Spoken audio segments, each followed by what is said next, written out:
ગુજરાત રાજ્યમાં 1 એપ્રિલ 2021 પછી ખરીદાયેલી કાર, બસ અને ટ્રક સહિતના વાહનો બ્લેકલિસ્ટ કરાયા હોવાની ફરિયાદ સામે આવી છે, જેમાં રાજ્યમાં અંદાજે 9 લાખ જેટલા વાહનોને બ્લેકલિસ્ટ કરાતા ચકચાર મચી ગઈ છે.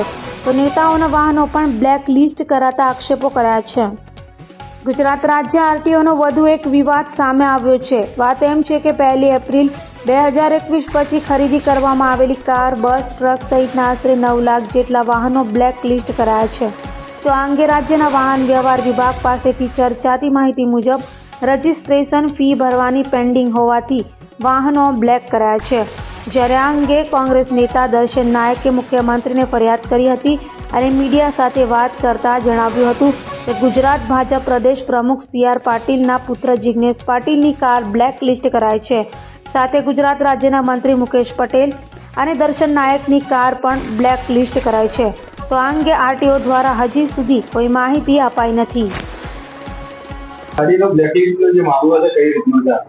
ગુજરાતની ભારતીય જનતા પાર્ટીની સરકાર જે સુશાસન સુવહીવટની વાત કરે છે, એનો ઉત્તમ નમૂનો એટલે વાહન વિભાગ.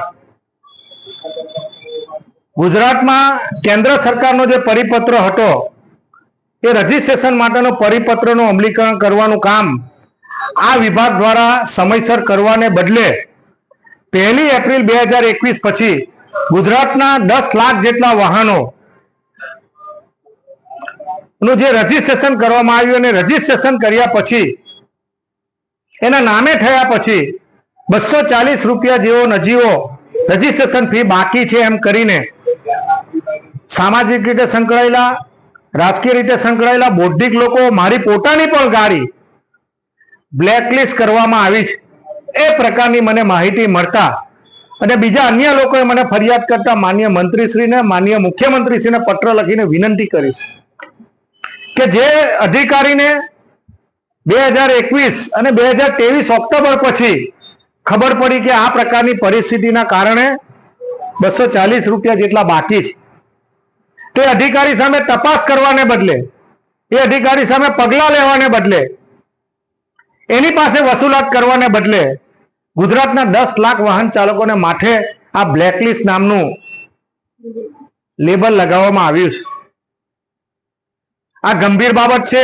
આ વાહનથી કાલે ઉઠીને કોઈ અકસ્માત થાય, વેચવું હોય અને કંઈક બીજી પરિસ્થિતિ થાય તેની જવાબદારી કોની?